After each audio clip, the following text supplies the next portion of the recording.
So hello everyone, this is Editing Soccer here. So welcome finally to my June figure haul. It's been sitting on the back burner forever, well, since November. I had this video recorded one time before November. I hated how it looked, so I re-recorded it in the month of November, and it's just been sitting on the back burner forever. So my plan with these haul videos, I do have July as well as August and September recorded. So I'll be working on those for the next couple of weeks. So you'll be seeing like pretty much back-to-back haul videos, but I'm going to be splitting them up. Usually what I do is I combine months just to kind of speed up the process a little bit, but I feel like it just wrecks with my concentration, especially with some months having more figures than others, and it's a lot to edit, and you know, I just don't want to stress myself out too much with that. I'm gonna have to also try to record October, November, December, and January. Again, I might keep those separate just for my sanity. And pretty much like the only other type of video you're probably gonna get, and that's gonna be in February, which is a figure festival that's coming up, which is the wonderful Hobby Life for You 38. That's coming out on February 11th, which is actually my sister's birthday, so that's a little bit exciting to do. So yes, I tend to get like figure festival videos out like quickly, and these tend to not be that hard to record, considering I only talk about, you know, personal favorites. I don't go over every single one or else I'd lose my mind. So yeah, look forward to that one when it comes out in February. Additionally, while I do say June and July in this video, please disregard that in the proper me on camera intro. I just didn't, you know, I couldn't really edit that part out, but this is just specifically for June figures. And surprisingly, this video is under 20 minutes, which if you know my channel, never really freaking happens. So I hope you all don't mind the shorter haul. Hopefully the B-roll helps you appreciate these figures a little bit more. And without further ado, let us get started. Hello everyone, and welcome back to Soccer Unboxing. So welcome to my June and July haul video. I did have to re-record it because I was not too pleased with how I recorded it the first time. And yeah, so also if I wear like the same clothes in like my August and September haul video, that's why, because I kind of want to record those haul videos kind of back to back. So if I wear the same clothes, you know, that's the reason why. So now without further ado, hopefully everything is a little bit better than when I first re-recorded it. So let's get started with my June and July figures. And now we're moving on to the next two Nendoroids I picked up, which of course are more Chainsaw Man Nendoroids. We have the Aki and Makima Nendoroids. So I guess starting off with Aki. Nice sort of blue and pink splatter design for this box. And yeah, I feel like maybe these aren't worth picking up, kind of like the Jujutsu Kaisen Nendoroids, just because the accessories on these aren't the most exciting things in the world. But you know, I kind of want to pick these up in the future because of course I really do enjoy Chainsaw Man as a series. So yes, we have Aki's box right here, and of course we have Ms. Makima as well. Definitely I feel like maybe Makima isn't the most worth one to pick up, just because again, the lack of accessories and the fact that they only go based off the anime and not the manga, so we don't know the full extent of Makima's abilities. So I'm curious to see in the future, once part 1 of Chainsaw Man is complete, if they'll include other Makima related accessories. Yes. Pick these two up just for the collection. I did, of course, actually throw these on Surface. And yeah, so I'll pick up the two of them right now. So I'm going to start off with Aki right here. And I have him with the sort of cone pose and the cigarette. And I actually do quite like him overall for how simple of a Nendoroid he is. And I feel like the outfits are pretty well done. I don't really notice any like black on white, like paint transfer or paint mishaps. So I do like the crispness I feel so far of the Chainsaw Man Nendoroids. I think they look pretty great in terms of paint work. Aki just looks super cute, and I feel like I'm happy for the most part with the accessories he comes with. So he comes with, of course, his cursed katana. He also comes with, of course, a cigarette, the cone pose, as well as some cut up apples, and yeah, also the katana sheath and unsheath katana, and some different facial expressions. You do have the one eye closed expression, a smiling expression, and just a regular standard expression. And, you know, for the most part, I am happy with the accessories he comes with. Obviously, later down the line, they might make some more accessories for Aki that hopefully they sell as extra parts, because you don't want to go into, like, manga spoilers. Again, they only really do, like, anime-only stuff at the moment, so we'll hopefully see some more Aki-related stuff down the line. And I would like to, of course, get an Angel Ninjaroid to go with Aki. I love Angel so much, so I'm hoping he gets a Ninjaroid in the future.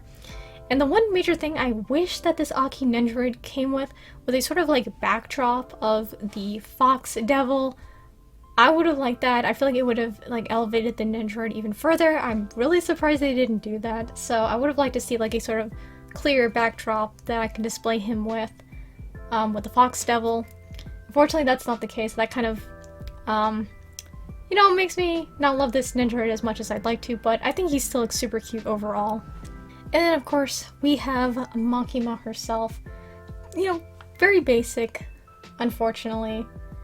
And I still think she's really well done in terms of paint, and I do like the sort of glossiness on her shoes. That's like a nice little extra, like, detail that they took the time to do. And facial expression wise, I think looks very nice, very crisp and clean on her eyes, especially her very iconic and piercing eyes. So yeah, she comes with a couple of accessories, which includes a standard face, smiling face, and this is supposed to be called like a face with a triangular mouth, kind of like a, not shocked, but I'm like, oh, like, oh, or something expression. And like other little accessories she comes with is the lollipop and her trench coat as well. So yeah, fairly basic, this Makima. Unless you're a big Makima fan, I would maybe wait to get this at a cheaper price. Additionally, I don't really display her with the trench coat because I'm worried about paint transfer. Again, not the biggest fan of like black on like lighter colors. You just have to be careful if you do want to display her with the trench coat in that case, so you don't get like paint transfer or anything. But I do like these two overall. I definitely recommend getting these for cheaper considering the accessories again. But yeah, very cute Ninjaroids overall. Hopefully we do see more accessories for these characters in the future. So now we're moving on to the scale figures of the month. So first we're starting off with this one in this kind of boring brown cardboard box. But this is supposed to be the Uchi no Neko ga Ononoko de Kawaii Kinako Good Morning version 1/6 figure by Golden Head. So yeah, they threw it in this box, which I was quite surprised about, so I'm gonna take this out and actually show you, the actual figure box. So yes, it's a clear plastic box. It's probably gonna be hard to show on camera. But needless to say, there's a whole bunch of different like paw print designs on this one. Again, there's not much to it, and unfortunately since it is clear plastic, it's gonna really reflect light a lot. And yeah, I'm not gonna probably show all of it, or maybe I will, because the bottom is just upside down, and it's just, yeah, some pictures of the original illustration of the figure. And yeah, so I picked this up because I love Kinako's design. It is by the artist Furi Ohara, and it's sort of a nice, cute cat girl version of the actual illustrator's cat, who looks absolutely gorgeous, by the way. It's a very gorgeous cat. So I wanted to pick this up because, again, love the design, so I'll pick up the very adorable figure. So here is the adorable Kinako figure. So this is actually supposed to be, I believe, a 1/6. Yeah, I am seeing 1/6 on Ami. Honestly, a lot smaller than I thought it was gonna be. I'm used to thinking figures being a lot smaller, but in this case, I feel like it's definitely a lot. I thought it was gonna be a little bit bigger. But absolutely adorable. I feel like it matches Kinako herself compared to the Hobby Sakura one I believe I have. This one I feel like matches like Furi Ohara's illustrations of her a lot better. So she comes with this nice like fluffy base that is very nice to the touch. She also comes with a very cute sort of little kitty head beanbag pillow. and also this giant fish plush. And yeah, very nice sculpt on her overall. I will admit that there's this kind of like, you know, noticeable seam line down the side of her shirt. But yeah, other cute details are of course her little collar, very nice paintwork on there, her eyes look super cute. And I do quite like the shading on her hair. There's some nice shading there, as well as the sculpt work on her tail. Makes it of course look like fur. So I did end up buying the expensive version of this character, which comes with some extra parts as well, which does include a smiling faceplate, as well as a B2 wall scroll and a download card. I'll show this off in some B-roll, but I'm not too sure exactly what the download card does exactly. I think it brings me to like a website or something, but I can't read Japanese, so I don't know what exactly it's about. But yeah, this one is super cute, and yeah, so the only really point of attachment is just her to the base, as well as her having the fish in her hand, and then you just sort of plop the little cat head beanbag on there. And yeah, the only thing about this one though is, compared to my hobby Sakura, Kinako, like she's small. Like putting them next to each other is like quite jarring, because I believe that hobby Sakura one is also supposed to be a 1/6 figure, so it's kind of weird having the two next to each other, and one is like a heck of a lot smaller than the other. I don't know why. Granted, they are by different manufacturers, so maybe that's the reason. But yeah, overall, if you're looking for a Kinako figure, this one is definitely more accurate than the hobby Sakura one, so yeah. So if you can pick her up, if you love very cute cat girls, I definitely recommend picking her up. I think they did a very great job on her overall. So next up, we have a re-release and recolor of a figure that I was looking forward to, but the aftermarket, I believe, was expensive at the time. And yeah, so this is the Mimi Usada gold version, illustrated by Saitom, and of course manufactured by SkyTube. So very nice blue and black box overall. So yeah, I believe the aftermarket for this figure was quite expensive, hence why I didn't pick it up. And I noticed, oh, she doesn't have a recolored version like her sister does. So I thought, hey, I would wait for a recolored re-release of the figure.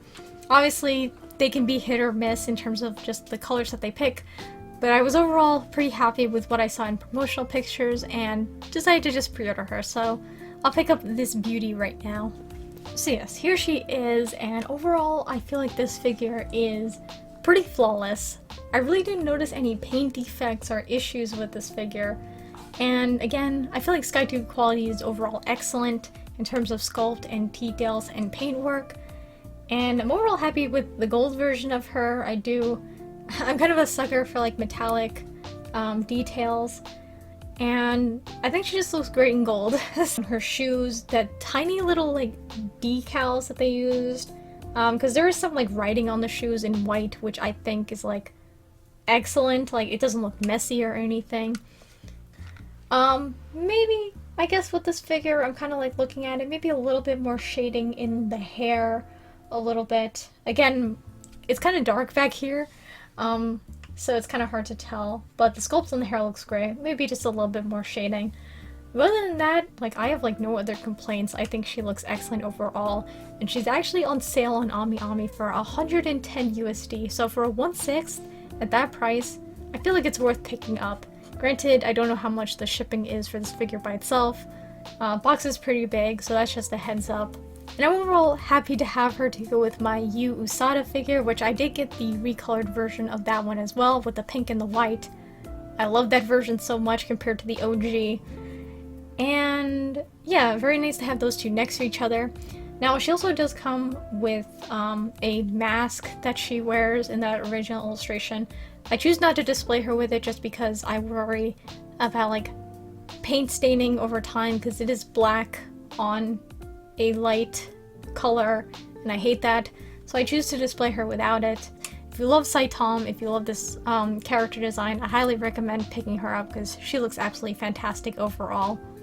Now we have the next figure right here, which I actually did a review on, of course, and that is the Flandre Scarlet 1/8 figure by Alter.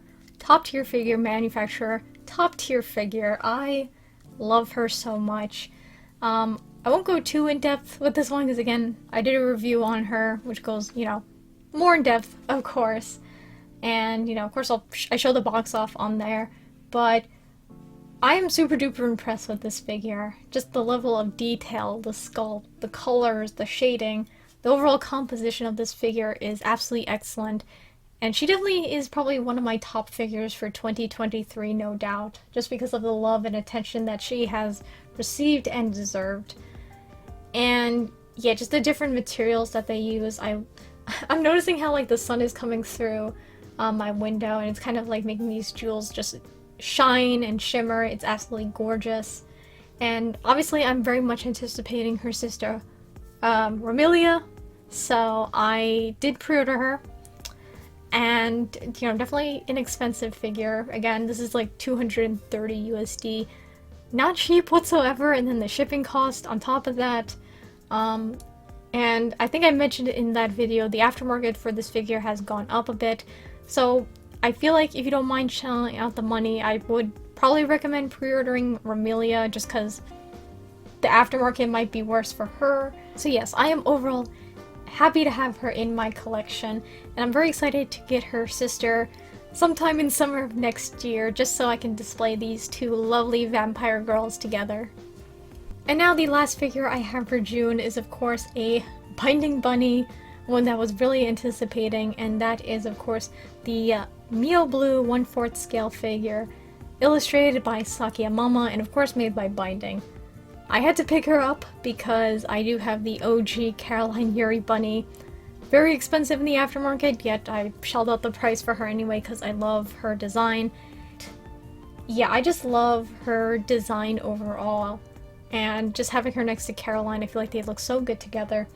The pose is just confident, her sculpt work is absolutely gorgeous, and you know, I love the overall suit. I really like the blue color that they used for her and her eyes. Very detailed as per, you know, Sakiyamama's original illustration. And yeah, I think she looks excellent overall. I do feel like I like Caroline maybe a smidge more in terms of like design than Mio, but I still think that Mio looks excellent overall. Again, I did of course a review of her and of course the Queen Bee Honey figure, also by Binding, in one video. Some more details there, but I'm super happy to have this one in my collection, and I'm interested to see more Sakiyamama bunnies be made in the future. Granted, besides Binding, there is another manufacturer who is turning some of Sakiyamama's bunny illustrations into figures. They're not my favorite, hence why I didn't pick them up, but yeah. So I'm perfectly fine with just having Mio and Caroline in my collection at the moment. So hello everyone, so I just kind of want to give an outro to this month, just to have it at the end. So I'd like, of course, thank you all for taking the time to watch this video. Which of the figures I picked up were your favorite for the month? And if you do enjoy the type of content I make, and you would like to, of course, feel free to take the time to subscribe to my channel to see what other figure and merch related shenanigans I get into next. So thank you all so much for your time, your patience on these haul videos. I hope you all have a wonderful morning, afternoon, or night wherever you are, and take it easy. Goodbye.